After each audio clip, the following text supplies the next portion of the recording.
नमस्कार, आप देख रहे हैं इंडिया टीवी। आपके साथ मैं हूं मीनाक्षी जोशी। नमस्कार, आपके साथ मैं हूं प्राची पाराशर। सीधा आपको लिए चलते हैं लोकसभा और राज्यसभा की कार्यवाही शुरू हो चुकी है। वेट लिफ्टिंग की 48 किलोग्राम वर्ग की प्रतियोगिता में शानदार प्रदर्शन करते हुए स्वर्ण पदक जीता है।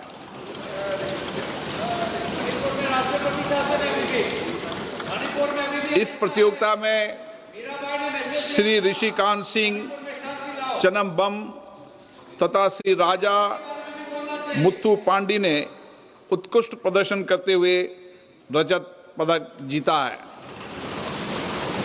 राष्ट्रमंडल खेलों में भारत के पैरा पावर लिफ्टर श्री झंडू कुमार ने कांस्य पदक जीतकर बड़ी उपलब्धि हासिल की है।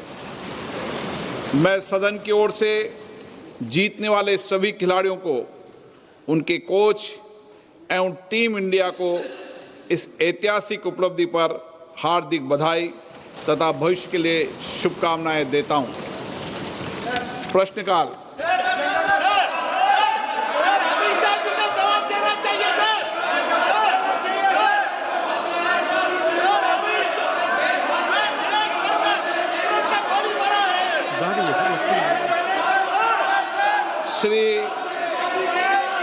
मैं सदन में व्यवस्था दे चुका हूं कि प्रश्नकाल के अंदर कोई भी मुद्दे और विषय को नहीं उठाया जाएगा। प्रश्नकाल में केवल माननीय सदस्य जिनके प्रश्न लगे हैं उनके प्रश्न के उत्तर सरकार देगी। ये एक जवाबदेही व्यवस्था का प्रश्न है और प्रश्नकाल में सरकार की जवाबदेही होती है और महत्वपूर्ण विषय, कठिनाई, चुनौतियों पर, वैश्विक मुद्दों पर भी और देश के मुद्दों पर भी प्रश्नकाल में जवाब दिया जाता है। मेरा आपसे आग्रह है, प्रश्नकाल चलाने में सहयोग पैदा करें। आप प्रश्नकाल में गतिरोध पैदा कर सदन के अंदर ये अच्छा प्रयास नहीं है।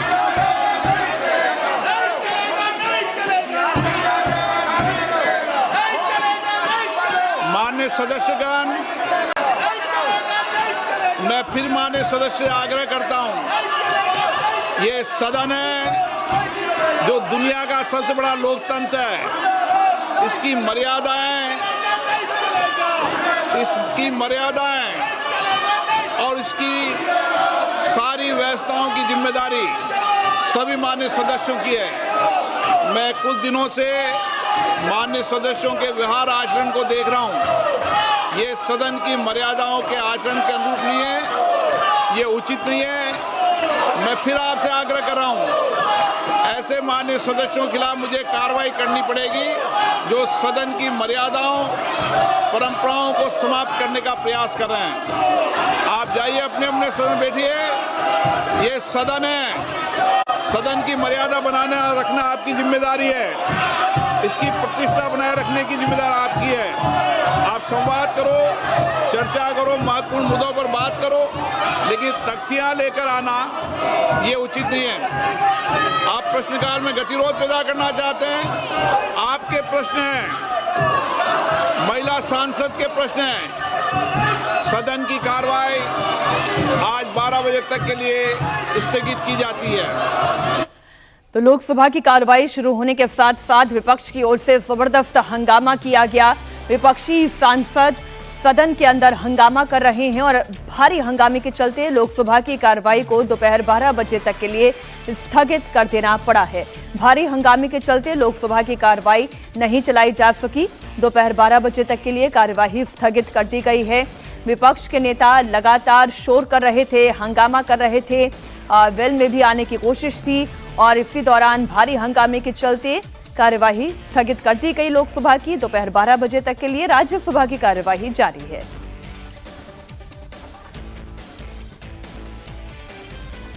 जंतर मंतर पर छात्रों का आंदोलन खत्म होने और धर्मेंद्र प्रधान के इस्तीफे के बाद आज संसद का पहला दिन है। संसद में आज भी भारी हंगामा हो रहा है। इससे पहले धर्मेंद्र प्रधान जब संसद पहुंचे तो एनडीए ने उनका जोरदार स्वागत किया। एनडीए के सांसदों ने धर्मेंद्र प्रधान को टोपी पहनाई और शॉल ओढ़ाकर स्वागत किया। शिक्षा मंत्री के पद से इस्तीफा देने के बाद धर्मेंद्र प्रधान पहली बार आज संसद पहुंचे। वहीं विपक्षी सांसदों ने 20 जुलाई को संसद मार्च के दौरान छात्रों पर लाठीचार्ज और पैलेट गन इस्तेमाल के खिलाफ प्रदर्शन भी किया है और ऐसा ही हंगामा हमें लोकसभा में भी देखने को मिला है। Never happened in the history of India that the boys were beaten and they were dragged. The palace and Amit Shah is responsible. तो राज्यसभा की कार्यवाही भी 12 बजे तक के लिए स्थगित कर दी गई है। मल्लिकार्जुन खड़गे छात्रों पर हुए लाठीचार्ज का मुद्दा उठा रहे थे। भारी हंगामे को देखते हुए राज्यसभा की कार्यवाही भी 12 बजे तक के लिए स्थगित कर दी गई है। तो दोनों ही सदनों में जबरदस्त हंगामा देखने को मिल रहा है। पहले विपक्ष धर्मेंद्र प्रधान के इस्तीफे की मांग कर रहा था। अब जब इस्तीफा हो गया है तो फिर ये गतिरोध किस वजह से है, अभी भी हंगामा क्यों चल रहा है। और इस बीच ये जो तस्वीर आप देख रहे हैं, तस्वीर काफी अहम हो जाती है। सरकार मैसेजिंग भी कर रही है कि धर्मेंद्र प्रधान का इस्तीफा बेशक ले लिया गया है, लेकिन धर्मेंद्र प्रधान का जो कद एनडीए में है, जो कद संगठन में है, वो कद घटने वाला नहीं है। सरकार ये भी बताने की कोशिश कर रही है कि यहाँ गलती धर्मेंद्र प्रधान की नहीं है। स्टूडेंट्स लगातार प्रोटेस्ट कर रहे थे, स्टूडेंट्स की अपनी लगातार मांगे थी और इन्हीं मांगों को मानते हुए धर्मेंद्र प्रधान का इस्तीफा लिया गया है। दरअसल एक मैसेज सरकार ये पूरे देश के सामने रखने की कोशिश कर रही है कि देश की भलाई के लिए, छात्रों की भलाई के लिए, देश की अखंडता के लिए ये फैसला लेना जरूरी था। इसलिए धर्मेंद्र प्रधान का इस्तीफा हुआ है। वो अलग बात है कि गलती केवल एक मंत्री की नहीं, एनडीए की गलती थी। और एनडीए में जिस तरीके से सफाई अभियान भी सरकार ने चलाया, उसके बाद भी एक मैसेज बड़ा क्लियर हुआ। नए शिक्षा मंत्री भी मिल गए हैं, लेकिन सरकार एक मैसेज देना चाह रही है कि किसी एक व्यक्ति, और वो भी उनके मंत्री धर्मेंद्र प्रधान की वजह से पेपर लीक नहीं हुआ है, तो उन्हें बलि का बकरा नहीं बनाया जाना चाहिए। उनका उचित सम्मान होना चाहिए। देश हित में ये इस्तीफा हुआ है। एक मैसेज सरकार की ओर से ये सामने आ रहा है।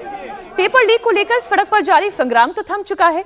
जंतर मंतर पर आंदोलन 36 दिन के बाद खत्म भी हो चुका है, लेकिन क्या अब इस मुद्दे पर संसद में संग्राम होगा? इसका जवाब आप देख ही रहे हैं। क्वेश्चन आवर तो चल नहीं पाया लोकसभा का। पीएम मोदी ने पेपर लीक पर ताबड़तोड़ एक्शन लेने का ऐलान तो किया, विपक्ष का सबसे बड़ा मुद्दा भी उनके हाथ से छीन लिया। पीएम मोदी ने 23 जुलाई को संसद में बिल पेश करने का ऐलान किया था और आज ये बिल संसद में पेश हो रहा है। दोपहर 12 बजे केंद्रीय मंत्री जितेंद्र सिंह लोकसभा में इस बिल को पेश करेंगे। इस बिल में पेपर लीक को लेकर इतनी सख्ती बरती गई है कि पेपर लीक माफिया की कमर टूट जाएगी। बिल के मुताबिक अगर कोई व्यक्ति पेपर लीक का दोषी पाया जाता है तो उसे 5 से 10 साल की सजा होगी, जबकि 50 लाख रुपए जुर्माने का प्रावधान है। अगर सर्विस प्रोवाइडर दोषी पाया जाता है तो 8 साल की सजा और 5 करोड़ जुर्माने का प्रावधान है। साथ ही बिल में प्रावधान है कि अगर सर्विस प्रोवाइडर दोषी पाए गए तो एग्जाम का पूरा खर्चा उससे वसूला जाएगा। साथ ही उसे 8 साल तक ब्लैकलिस्ट किया जाएगा। अगर संगठित माफिया दोषी पाया जाता है तो 10 साल तक सजा और 10 करोड़ रुपए के जुर्माने का प्रावधान इस नए कानून के तहत किया गया है। आइए आपको बड़ी स्क्रीन पर लिए चलते हैं और क्या क्या फैसले लिए जा रहे हैं। आज जो बिल पेश किया जाएगा उससे क्या उस कानून में क्या क्या प्रावधान होंगे वो आपको बता दें कि व्यक्ति यदि दोषी पाया जाता है तो ऐसी सूरत में उसे मिनिमम 5 साल और मैक्सिमम 10 साल तक की सजा का प्रावधान पिछले कानून में था और 5 करोड़ का जुर्माना था। लेकिन जब आप नए कानून को देखते हैं तो उस नए कानून के तहत आप देखें, इसमें अगर सर्विस प्रोवाइडर, इसको थोड़ा रोकिए ना, इतनी तेजी से नहीं पढ़ा जाएगा जी।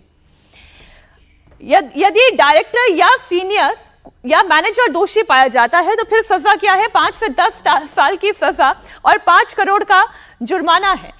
जो पिछली बार 50 लाख का जुर्माना था, अब वो करोड़ों तक चली गई है संख्या। अब आगे देखें, बिल का नाम है पब्लिक एग्जामिनेशन संशोधन बिल 2026। ये नया बिल जो पेश किया जा रहा है, पेपर लीक की जांच पुलिस, सीबीआई के अलावा स्पेशल टास्क फोर्स इस मामले की जांच करेगी यदि कोई पेपर लीक होता है तो। अब सुनवाई का तरीका क्या है? जो पिछली मर्तबा सुनवाई कोर्ट्स में होती थी, अब इसके लिए स्पेशल कोर्ट यानी कि फास्ट ट्रैक कोर्ट में रोजाना के तहत सुनवाई होगी और 3 महीने के अंदर अंदर सजा का ऐलान भी हो जाएगा। चार्जशीट के 3 महीने के अंदर अंदर जांच पूरी हो जाएगी, यानी कि 2 महीने की जांच है और जो तीसरा महीना है वो फास्ट ट्रैक कोर्ट में रोजाना के तहत सुनवाई होगी और फिर सजा का ऐलान होगा। और बिल में जो नए सेक्शन हैं वो 12A और 12B, ये 2 नए सेक्शन जोड़े गए हैं, यानी कि पेपर लीक माफिया तंत्र की कमर तोड़ देने के लिए एक ताकतवर कानून बनाया जा रहा है। नए सेक्शन में क्या है कि सौंपे जाने के 2 महीने के अंदर जांच की प्रक्रिया को पूरा करना होगा, जिसमें पुलिस, सीबीआई और एसटीएफ काम करेगी। हाई कोर्ट में अपील यानी 30 दिन का वक्त और स्पेशल केस में 90 दिन का जो समय है वो बात सामने आ रही है। तो ये वो महत्वपूर्ण बातें हैं जो इस बिल में है। प्राची मेरे सहयोगी भी यहीं स्टूडियो में मेरे साथ मौजूद हैं। ये फैसला जो प्राची दिखाई दे रहा है और जिस बिल को लाने की बात हो रही है वो ये साफ कहती है कि सरकार कितनी सजग है और कितना मजबूत और ताकतवर कानून लाने की बात कही जा रही है। बिल्कुल, देखिए मीनाक्षी, जो आप बता रही हैं वही बड़ी बातें हैं कि अब एसटीएफ और पुलिस, सीबीआई ये सब इसकी जांच करेंगे। फास्ट ट्रैक कोर्ट में रोजाना इसकी सुनवाई होगी ताकि जल्द से जल्द दोषियों को सजा दी जा सके। चार्जशीट के 3 महीने के अंदर ही फैसला होगा। 12A और 12B नई धाराएं जोड़ी गई हैं। केस सौंपे जाने के 2 महीने में जांच पूरी करनी होगी, ये बड़ी बात है। अब 2024 का कानून और 2026 के कानून में अंतर क्या है ये समझ लीजिए। 2024 के कानून में था 1 करोड़ का जुर्माना, जिसे बढ़ाकर अब 5 करोड़ कर दिया गया है। 5 करोड़ का जुर्माना दोषियों पर लगेगा। पहले था एग्जाम कॉस्ट की वसूली की जाती थी, अभी भी एग्जाम कॉस्ट की पूरी वसूली की जाएगी। इसके साथ ही साथ 4 साल तक ब्लैक लिस्टेड किया जाएगा अगर कोई भी इसमें लिप्त पाया जाता है। अब इसे 8 साल तक ब्लैक लिस्टेड कर दिया गया है, यानी कि 4 को दुगना करके 8 कर दिया गया है। इसके अलावा डायरेक्टर, प्रबंधन इंचार्ज को 3 से 10 साल की सजा और 1 करोड़ का जुर्माना 2024 वाले कानून में था। जो 2026 के कानून की अगर बात करें तो डायरेक्टर, प्रबंधन इंचार्ज को 5 से 10 साल की सजा और 5 करोड़ का जुर्माना देना पड़ेगा। तो इस नए कानून को कड़ा इस वजह से किया गया है ताकि पेपर लीक माफियाओं के तंत्र को तोड़ा जाए, उनकी कमर को तोड़ा जाए, उनको कमजोर किया जाए। इसलिए सजा भी बढ़ा दी गई है, जुर्माना भी बढ़ा दिया गया है। पहले जो जुर्माना 1 करोड़ रुपए का था, अब उसे बढ़ाकर 5 करोड़ रुपए कर दिया गया है। जो ब्लैकलिस्टेड पहले हुआ करती थी वो सिर्फ 4 साल के लिए हुआ करती थी और अब वो बढ़ाकर 8 साल कर दी गई है, यानी कि 8 साल ब्लैकलिस्टेड रहेंगी कंपनियां। बड़ी खबर आपको दे दी। एंटी पेपर लीक बिल को लेकर संसदीय कार्य मंत्री किरण रिजिजू ने बड़ा बयान दिया। किरण रिजिजू ने कहा कि हम सबके लिए बहुत बड़ा दिन है, हम चाहते हैं विपक्ष चर्चा में भाग ले। रिजिजू ने कहा कि अगर विपक्ष इस बिल के दौरान डिस्टर्ब करेगा तो अच्छा मैसेज नहीं जाएगा। बहुत बड़ा दिन है हम सबके लिए, क्योंकि बहुत महत्वपूर्ण एग्ज़ाम को लेकर के जो घटनाएं हुए हैं और देश भर में जितने भी राज्यों में आज तक आपने देखा है लगातार पेपर लीक्स का घटना आते रहते हैं। उसके बाद छात्रों का यह आंदोलन भी हुआ, फिर प्रधानमंत्री माननीय मोदी जी ने बहुत बड़ा बड़ा कदम भी उठाया, घोषणाएं भी की। लेकिन आज पक्का एक बिल लेकर के जो आ रहे हैं, आज पहले लोकसभा में टेबल करेंगे। तो हम चाहते हैं कि सारा पार्टी, चाहे अपोजिशन हो, सरकार के हो, सब इसमें चर्चा में भाग लेना चाहिए। और इतना बड़ा फैसला लेने के बाद आज जो एग्जाम पेपर लीक को लेकर के इतना कठोर कानून बना रहे हैं, इसमें अगर चर्चा नहीं करेंगे और डिस्टर्ब करेंगे तो अच्छा मैसेज नहीं जाएगा। अब पेपर लीक पर मोदी की स्ट्राइक और तेज हो चुकी है। जेनजी की डिमांड्स को किसी भी हाल में नजरअंदाज नहीं किया जाएगा। खुद पीएम मोदी ने पिछले 4 दिनों में 3 वीडियो मैसेज जारी कर यह क्लियर कर दिया है। मोदी ने साफ कहा है कि जो भी छात्रों के भविष्य के साथ खिलवाड़ करेगा उसे सख्त से सख्त सजा भुगतनी पड़ेगी। संसद में आज नया कानून आ रहा है, पब्लिक एग्जामिनेशन संशोधन बिल। अब से थोड़ी देर बाद लोकसभा में पेश किया जाएगा। 2024 के कानून में संशोधन कर इसे और भी ज्यादा सख्त बनाया जा रहा है। 10 साल तक की सजा और 10 करोड़ तक का जुर्माना मीनाक्षी अब लगेगा। मतलब साफ है कि अब पेपर लीक करने वालों की पुश्तें भी ऐसा करने से पहले 10 बार सोचेंगी। इधर मोदी ने टास्क फोर्स भी तैयार कर दी है जो एग्जामिनेशन रिफॉर्म को लेकर काम करेगी और इसमें जाने माने टेक एक्सपर्ट नंदन नीलेकणी इसकी अगुवाई करेंगे। लेकिन सवाल वही है कि इतना सब कुछ करने के बाद भी क्या विपक्ष सदन की कार्यवाही को सुचारू रूप से चलने देगा? धर्मेंद्र प्रधान के इस्तीफे की डिमांड भी पूरी हो चुकी है, लेकिन अब अगला निशाना अमित शाह है, क्योंकि राहुल गांधी ने साफ कह दिया है कि छात्रों पर घातक हथियारों के इस्तेमाल को लेकर अमित शाह से जवाब मांगा जाएगा। अब अगर सब कुछ ठीक रहा तो पब्लिक एग्जामिनेशन संशोधन बिल आज दोपहर 12 बजे पेश कर दिया जाएगा। केंद्रीय मंत्री जितेंद्र सिंह बिल को पेश करेंगे। उसके बाद इस बिल पर 8 से 10 घंटे तक चर्चा हो सकती है। बीजेपी की तरफ से इस बिल पर बांसुरी स्वराज और तेजस्वी सूर्या बोलेंगे। टीएमसी की तरफ से शर्मिला सरकार और मिताली बाग अपना पक्ष रखेंगी। स्पीकर्स की लिस्ट में जेडीयू की तरफ से आलोक कुमार सुमन का नाम है, तो एलजेपी की तरफ से अरुण भारती बोलेंगे। शिवसेना की तरफ से श्रीकांत शिंदे और एनसीपी के Sunil Tatkare anti paper leak bill पर बोलेंगे। तो देखिए, एनडीए की तरफ से बांसुरी स्वराज बोलेंगी, तेजस्वी सूर्या बोलेंगे। 8 से 10 घंटे का समय चर्चा के लिए दिया जा सकता है, लेकिन देखने वाली बात यही है कि विपक्ष का रुख क्या रहता है, क्योंकि अभी तो जैसे ही सदन की कार्रवाई शुरू हुई वैसे ही विपक्ष का आक्रामक तेवर और हंगामा देखने को मिला, जिसकी वजह से दोनों ही सदनों की कार्यवाही को स्थगित करना पड़ा है।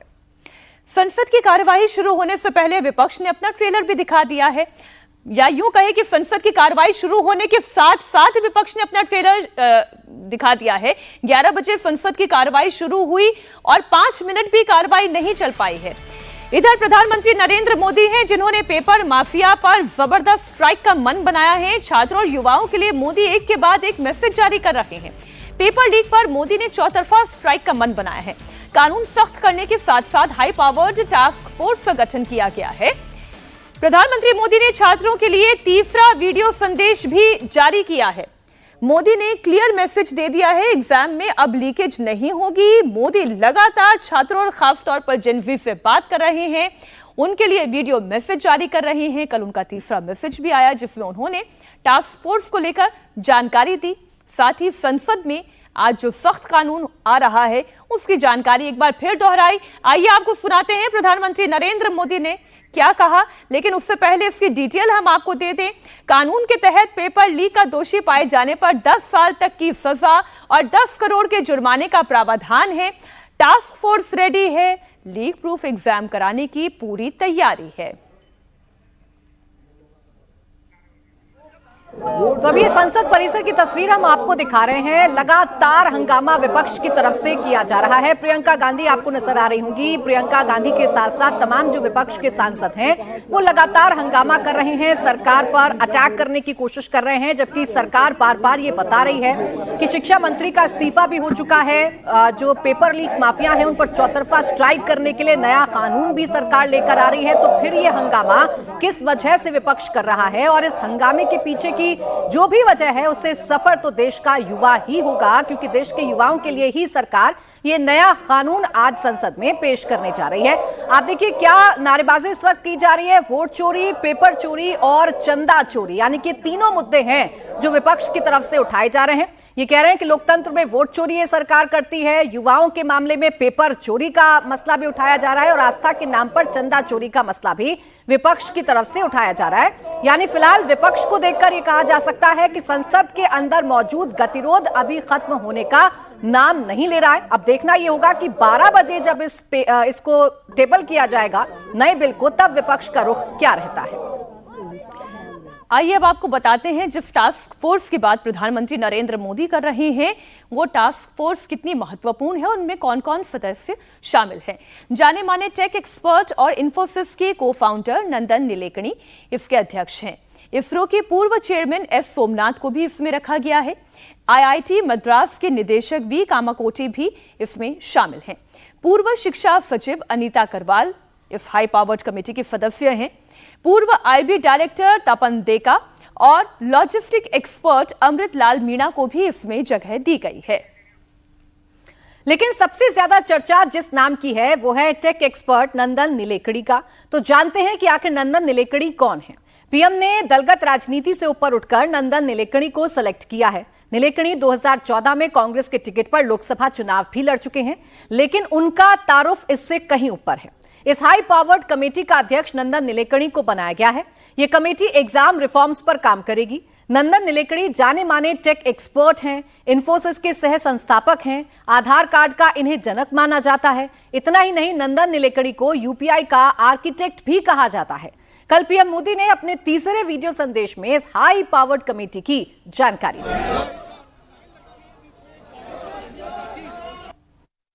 फ्रेंड्स, विद्यार्थियों के भविष्य के लिए भारत सरकार लगातार अनेकविध कदम उठा रही है। जिन लोगों ने विद्यार्थियों के भविष्य के साथ खिलवाड़ किया, वे जेलों में सड़ रहे हैं। हमने फास्ट ट्रैक कोर्ट बना चुके हैं। हम पार्लियामेंट के अंदर भी कठोर कानूनों के प्रावधान के साथ नया कानून बनाने की दिशा में भी आगे बढ़ रहे हैं। लेकिन हमें भविष्य के लिए सोचना है। हमारी परीक्षा पद्धति विश्वस्त हो, हमारी परीक्षा पद्धति ट्रांसपेरेंट हो, हमारी परीक्षा पद्धति में सबसे ज्यादा अब टेक्नोलॉजी का उपयोग हो। इन सारी बातों को ध्यान में रखते हुए विश्व प्रसिद्ध टेक्नोलॉजी एक्सपर्ट श्रीमान नंदन नीलेकनी जी के नेतृत्व में एक हाई पावर टास्क फोर्स बनाने का निर्णय किया है, जो एग्जामिनेशन रिफॉर्म की तरफ फोकस करेगा और जल्द से जल्द आने वाली परीक्षाओं की विश्वसनीयता को सुनिश्चित करने का काम इसके रिपोर्ट के आधार पर कर दिया जाएगा। बहुत बहुत धन्यवाद। वक्त की बड़ी खबर आपको बता दें, जहां सरकार नया कानून लाने की तैयारी कर चुकी है। आज 12 बजे कानून पेश होगा। तो वहीं प्रोटेस्ट में पैलेट गन के इस्तेमाल को लेकर विपक्ष के वार सरकार पर हो रहे हैं। विपक्ष के हंगामे के बाद लोकसभा और राज्यसभा दोनों की कार्रवाई दोपहर 12 बजे तक के लिए स्थगित कर दी गई। छात्रों पर लाठीचार्ज और पेपर लीक को लेकर संसद भवन में विपक्ष ने प्रोटेस्ट किया। आज संसद की कार्रवाई शुरू होने से पहले ही विपक्षी सांसदों ने संसद में स्थगन प्रस्ताव का नोटिस दिया था।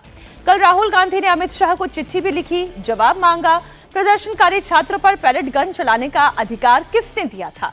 विपक्ष का दावा है कि पैलेट गन के इस्तेमाल से 3 प्रदर्शनकारी घायल हुए हैं। इनमें एक प्रदर्शनकारी के साथ राहुल गांधी ने कुछ दिन पहले प्रेस कॉन्फ्रेंस भी की थी और उसके शरीर पर लगे हुए पैलेट के निशान भी दिखाए थे। ये तस्वीर आप देख रहे हैं, ये उस प्रेस कॉन्फ्रेंस की है जो राहुल गांधी ने 2 दिन पहले की थी और उन्होंने आरोप लगाया कि पैलेट गन का इस्तेमाल किया गया, जिसकी वजह से 3 छात्रों को चोटें आई हैं। एक की आंख जाते जाते बची है। उन्होंने गृह मंत्री को बकायदा एक पत्र लिखा। और इस वक्त की एक और बड़ी खबर आपको बता दें, संसद भवन के बाहर राहुल गांधी और अखिलेश यादव साथ साथ खड़े होकर नारेबाजी कर रहे हैं। छात्रों पर दर्ज मुकदमे वापस लेने की मांग को लेकर प्रदर्शन जारी है। पीएम मोदी माफी मांगो के भी नारे विपक्षी सांसद लगा रहे हैं। प्रियंका गांधी भी साथ हैं। टीएमसी सांसद महुआ मोइत्रा भी नारे लगा रही हैं। संसद की कार्रवाई दोपहर 12 बजे तक के लिए स्थगित है। इस बीच सदन के बाहर भारी विरोध प्रदर्शन चल रहा है। तो सदन के अंदर भी हमने विरोध देखा और अब संसद परिसर में भी विरोध प्रदर्शन किया जा रहा है। राहुल गांधी और अखिलेश यादव साथ साथ खड़े हुए हैं। केसी वेणुगोपाल भी उनके साथ खड़े हुए हैं। प्रियंका गांधी ने भी मोर्चा संभाल रखा है और सरकार को घेरने की कोशिश की जा रही है। दरअसल पैलेट गन को लेकर भी हंगामा है। हंगामा इस बात को लेकर है कि छात्रों पर जो लाठियां बरसाई गई, छात्रों के साथ जो कुछ हुआ, उसके पीछे कौन है? विपक्ष कह रहा है कि पैलेट गन चलाने का जो ऑर्डर था वो कहां से आया था? राहुल गांधी हो, अखिलेश यादव हो, प्रियंका गांधी हो, यही सवाल इनकी तरफ से पूछा जा रहा है। जबकि सरकार ये कह रही है कि सदन की कार्यवाही तो चलने दे विपक्ष, उसके बाद ही तमाम सवालों के जवाब आ पाएंगे। अच्छा, पोस्टर बड़े ध्यान से पढ़िए। वही वोट चोरी वाली बात, चंदा चोरी वाली बात, और अब नीचे उसमें एक और नाम जुड़ गया है। तो विपक्ष अपने पुराने टेम्पलेट पर एक बार फिर लौट रही है। पैलेट गन के इस्तेमाल पर कांग्रेस बहुत आक्रामक है। सहारनपुर के सांसद इमरान मसूद ने पूछा कि सरकार ने बच्चों पर पैलेट गन क्यों चलाई। उन्होंने इस मुद्दे पर सरकार से माफी की मांग की। इमरान मसूद जी हमारे साथ है। इमरान जी, धरना प्रदर्शन खत्म हो चुका है, स्टूडेंट्स की मांगे मान ली गई हैं। आज संसद के पटल पर पेपर लीक के खिलाफ एक बिल भी प्रस्तुत किया जाएगा, लेकिन सवाल ये है कि क्या संसद चल पाएगी? क्या विपक्ष जो चर्चा चाह रहा था उस पर भाग लेगा या संसद चलने देगा? देखिए, अभी पार्लियामेंट में जा रहे हैं, देखते हैं क्या होगा। अभी तो क्योंकि सिर्फ जो इन्होंने घोषणा की है या इस्तीफा दिया है, कोई इस्तीफे तक की लड़ाई थोड़ी ना है कि इस्तीफे तक की लड़ाई है। ये तो बहुत लंबी लड़ाई है। इन्होंने पूरा शिक्षा व्यवस्था को तबाह कर दिया, बर्बाद कर दिया पूरा शिक्षा तंत्र। आज विपक्ष के क्या अहम मुद्दे रहेंगे संसद में, किस तरीके से आगे? अभी तो यही मुद्दा है बेटा, अभी तो यही मुद्दा है। नीट का मुद्दा, इससे बड़ा कोई मुद्दा ही नहीं है। क्या ये कहा जा रहा है कि पहले माफी मांगी जाए, उसके बाद आगे चर्चा की जाएगी? आपने बच्चों पर पैलेट गन क्यों चलाई? ये आतंकवादी थे क्या, या कहीं बॉर्डर स्टेट के अंदर थे क्या? आपने इनके ऊपर पैलेट गन चला दी? ये मासूम बच्चों को आपने जिस तरह से हाथ पैर तोड़े हैं, उसके ऊपर आपको शर्म नहीं है? आप माफी भी नहीं मांगेंगे? पैलेट गन के इस्तेमाल पर टीएमसी भी लगातार एक्टिव नजर आ रही है। टीएमसी ममता गुट भी एक्टिव है। टीएमसी सांसद सौगत रॉय ने कहा कि संसद में पैलेट गन के इस्तेमाल का मुद्दा उठाया जाएगा। Election is a good man, जो टास्क फोर्स बना तो ठीक है, लेकिन अभी भी जो अपोजिशन का मांग है पूरा नहीं हुआ। हम प्रधानमंत्री से माफी चाहते हैं और अमित शाह को ये पैलेट फायरिंग के लिए उसको निंदा करते हैं। ये दोनों बात भी उठेगा। है कि पैलेट गन का इस्तेमाल हुआ है, जो लगातार चूंकि आप लोग आरोप लगा रहे हैं कि तो क्या है कि पैलेट गन लगा है, एक लड़का को आंख खराब होने वाला है। हम तो विरोधी दल है, कोर्ट नहीं है, सबूत देना हमारा काम नहीं है। संसद भवन में विपक्ष ने थोड़ी देर पहले ही प्रोटेस्ट किया।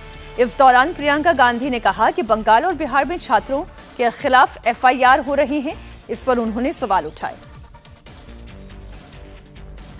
देखिए, मैंने सुना है कि अभी भी एफआईआर फाइल कर रहे हैं बिहार में, बंगाल में स्टूडेंट्स के खिलाफ। ये मैंने सुना है, वेरीफाइड नहीं है अभी। तो मतलब फिर फायदा क्या हुआ? वहीं अखिलेश यादव ने भी परीक्षा में सुधार के लिए बने टास्क फोर्स पर सवाल उठा दिए। अखिलेश ने पूछा कि सरकार ने 2014 में टास्क फोर्स क्यों नहीं बनाया। उन्होंने आरोप लगाया कि बीजेपी ने शिक्षा व्यवस्था को चौपट कर दिया है। कि एजुकेशन का, एग्जामिनेशन का ये जो संघर्ष है बड़ा है, क्योंकि जब से भारतीय जनता पार्टी सरकार में आई है, इसने शिक्षा को चौपट कर दिया है। एजुकेशन में कैसे अपने लोगों को बैठा दे, अंडरग्राउंड अनरजिस्टर्ड लोगों को। और मैं बधाई देना चाहता हूं एक बार फिर युवाओं के, नौजवानों के, उनके मनोबल को और उनकी चेतना को। ये सरकार उनकी चेतना को चुनौती नहीं दे सकती है। जिस तरह से एक बिल आ रहा है, टास्क फोर्स भी बनाई है सरकार ने, क्या कहेंगे? नहीं, अच्छी बात है ये टास्क फोर्स, और इतने बुद्धिजीवी लोगों को, और ये पहले से बुद्धिजीवी लोग रहे हैं सदन में, या उन्होंने बहुत अच्छे स्थानों पे काम किया है। सरकार आज क्यों बना रही है? 2014 में क्यों नहीं बनाया? और अगर जो 2014 से बने होता तो देश हमारा विकसित और जल्दी हो गया होता। पेपर लीक बिल पर आरजेडी सांसद संजय यादव ने बड़ा आरोप लगाया। उन्होंने कहा कि सरकार जो कहती है वो करती नहीं है। संजय यादव ने आरोप लगाया कि बिहार में 1000 से ज्यादा छात्र तो हिरासत में लिए गए हैं। संजय जी, आज महत्वपूर्ण bill the public examinations unfair means bill जो है वो लोकसभा में आने वाला है। क्या रुख विपक्ष का इस बिल को लेकर रहने वाला है? देखिए, इसके बारे में तो बातें स्पष्ट हो चुकी हैं। विपक्ष ने भी अपना पहले ही स्टैंड था वो क्लियर किया था, लेकिन अब ये बताइए, इसके बावजूद भी समझौता में ये था कि जिन छात्रों को आपने अरेस्ट किया है उनको आप छोड़ेंगे, उन पर केस नहीं करेंगे। बिहार में 1000 से अधिक स्टूडेंट्स पटना में अभी भी पुलिस की हिरासत में हैं, तो ये जो कह रहे हैं वो करते नहीं हैं। तो अभी जितने भी प्रदर्शनकारी हैं, छात्र हैं, सब वेट एंड वॉच वाली सिचुएशन में है। इन्होंने किसानों के साथ दगा किया था, तब तक सारी चीज़ें नहीं आ जाती उन को, तब तक कहना अभी थोड़ा जल्दबाजी होगी। और अभी तो विपक्ष के बाद बहुत मुद्दे हैं। इन्होंने राम मंदिर में चोरी की, सबको पता है किसने की। इन्होंने करोड़ों जो भक्त हैं, श्रद्धालु हैं, उनकी भावनाओं के साथ खिलवाड़ किया है, उनकी भावनाओं का दोहन किया है राम के नाम पे। तो भी देश में कितनी बेरोजगारी है, महंगाई है, मुद्दों की कमी थोड़े है। वहीं समाजवादी पार्टी के सांसद रामगोपाल यादव ने भी एंटी पेपर लीक बिल पर सवाल उठाए। उन्होंने कहा कि केवल कानून से पेपर लीक नहीं रुकेगा। रामगोपाल यादव ने कहा कि पेपर लीक के लिए पेपर बनाने या छापने वाले और बड़े बड़े कोचिंग संस्थान जिम्मेदार हैं। बिल से पेपर लीक रुक जाएगा? कठोर दंड की व्यवस्था 302 में है, हत्या की आजीवन कारावास या फांसी, कभी रुकी? कानून से नहीं रुक सकता है। पेपर लीक होता है या तो पेपर बनाने वाला या जहाँ पेपर छपता है या कुछ बहुत महत्वपूर्ण कोचिंग सेंटर्स जिनकी पहुँच बहुत है, वो सेटिंग उनकी होती है, वहाँ से लीक होता है। चाहे जितना आप कानून बना लीजिए, थोड़ी सारा घपला डिजिटली से जब से हुआ तब से होना शुरू हो गया। डिजिटल नहीं था तब से नहीं होता था। आपको लगता है इसका कोई फायदा नहीं हो पाएगा? कोई फायदा नहीं हो सकता। बहुत आसान है लीक करना, हैक करना। पर आप लोग क्या पार्टिसिपेट करेंगे सर आज डिबेट में? अगर डिबेट होगी तो। एंटी पेपर लीक बिल पर प्रमोद तिवारी भी बोले, 12 साल से क्या सरकार सो रही थी? प्रमोद तिवारी ने कहा कि बिल पहले क्यों नहीं लाया गया? राहुल गांधी के पत्र का सरकार जवाब दी। 12 साल से नरेंद्र मोदी का सो रहे थे, उनकी सरकार सो रही थी, ये सब पहले क्यों नहीं लाए? आज सवाल ये है कि जंतर मंतर पर या जिन बच्चों के साथ बर्बरता हुई है कि अंग्रेज ने भी जो नहीं की थी मोदी सरकार ने किया, पहले उस पर जवाब दें। जो पत्र लिखा है राहुल गांधी ने, उस पर जवाब दें। शर्म नहीं आती सरकार को? जो बेटी के साथ वो इंस्पेक्टर डंडे के साथ कर रहा है, शर्म नहीं आती? पिलेट गन चल रहे हैं, लोगों की आंखें जा रही हैं। परसों एक लड़की ने आत्महत्या कर ली और इतनी गुनहगार सरकार को क्या हम माफ कर दें? उससे जवाब भी न ले। वहीं विपक्ष के प्रदर्शन पर निशिकांत दुबे का भी बयान सामने आया। उन्होंने कहा कि देश तोड़ने की साजिश है, राहुल विदेशी ताकतों के दबाव में हैं। ये सभी जो है देश तोड़ने की साजिश में शामिल हैं और जिस तरह की घटनाएं सामने आ रही हैं, जिन लोगों ने फंडिंग की है, जिन लोगों ने पैसे दिए हैं, जिन तरह की चीजें हुई है और जिसमें कांग्रेस का सबसे बड़ा योगदान है, राहुल गांधी विदेशी ताकतों के हाथ में बिके हुए एक पुतले हैं। ये राहुल गांधी थोड़े हैं, ये पुतला है जो विदेशी शक्तियों का एक शरीर में है कि राहुल गांधी है, गांधी परिवार है, इसलिए इसकी इतनी हैसियत है।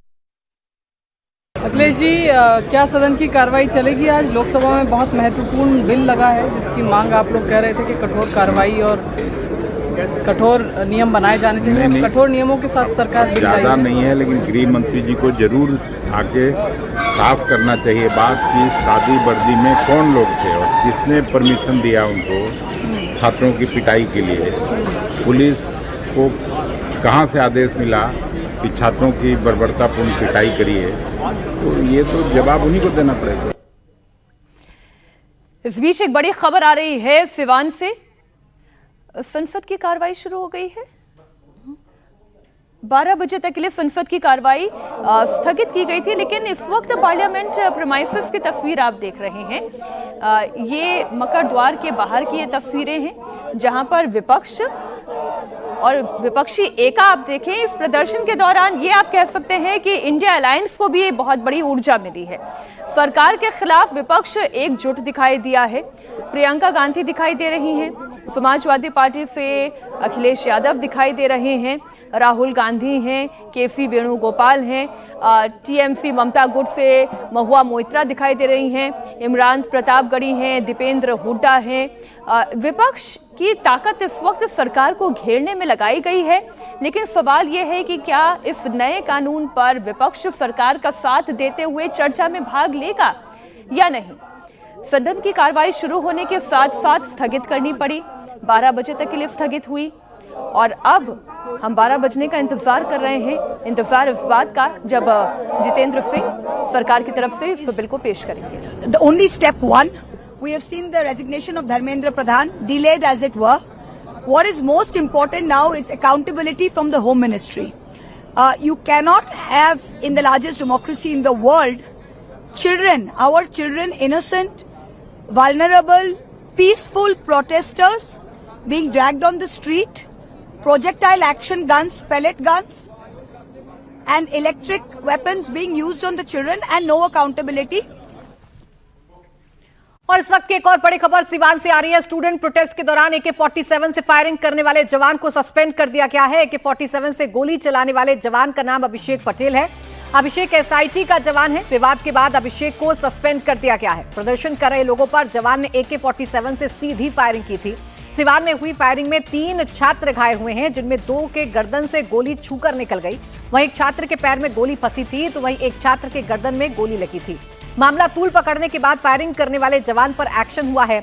हिंसा मामले में अभी तक 3 एफआईआर दर्ज की गई हैं, 25 लोगों को गिरफ्तार किया गया है, अन्य लोगों को भी चिन्हित किया जा रहा है। पुलिस की अभी भी छापेमारी जारी है, लेकिन वो जवान जिसने AK-47 का इस्तेमाल प्रदर्शनकारियों पर किया था, जो तस्वीरों में भी नजर आ रहा है, उसे फिलहाल सस्पेंड कर दिया गया है। अभिषेक पटेल इस जवान का नाम है, SIT का ये जवान है।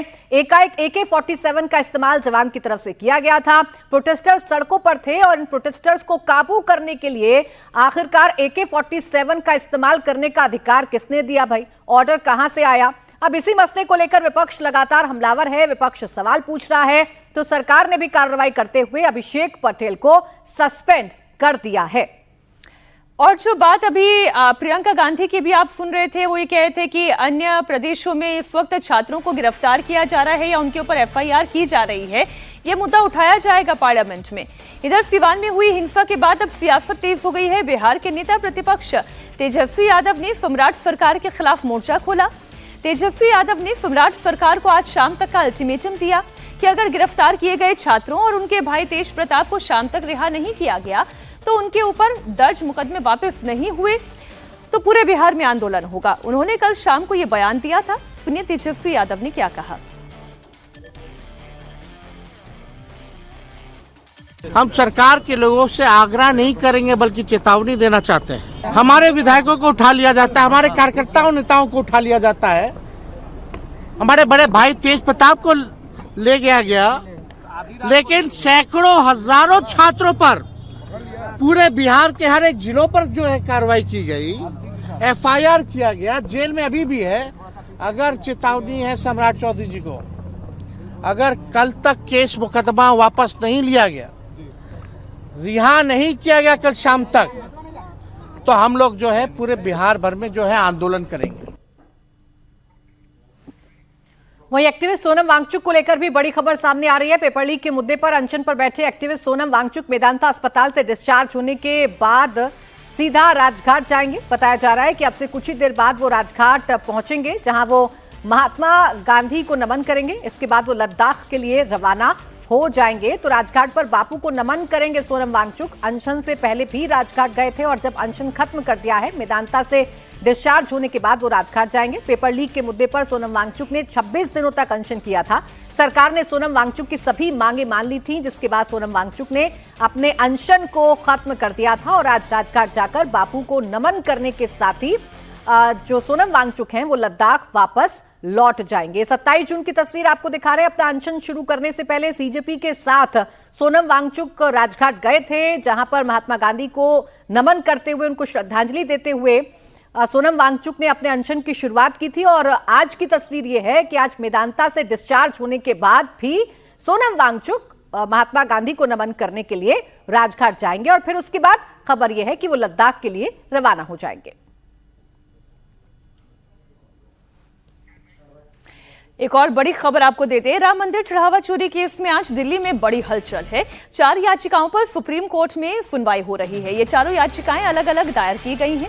इनमें मुख्य तौर पर लेन देन की कैग ऑडिट, CBI जांच, ट्रस्ट के वित्तीय रिकॉर्ड की फॉरेंसिक जांच, तफ्तीश पूरी होने तक वित्तीय फैसलों पर रोक लगाने की मांग की गई है। हिंदू धर्म परिषद की ओर से भी एक याचिका दायर की गई है, जिसमें सुप्रीम कोर्ट की निगरानी में जांच की मांग की गई है।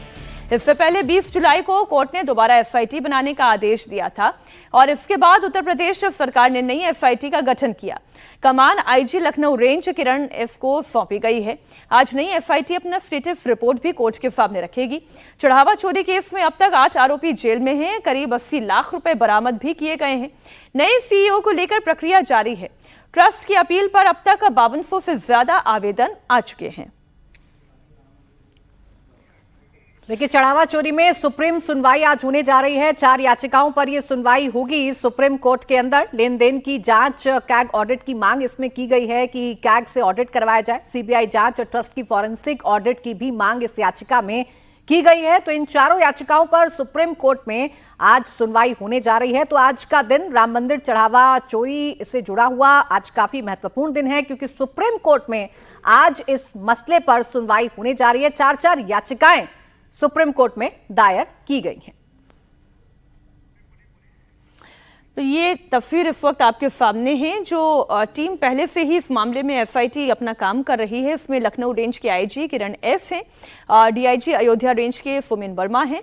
25 जून को इस मामले में एफआईआर दर्ज कर ली गई थी और उसके बाद से एसआईटी इस मामले में छानबीन कर रही थी और जेल में इस वक्त 8 आरोपी हैं।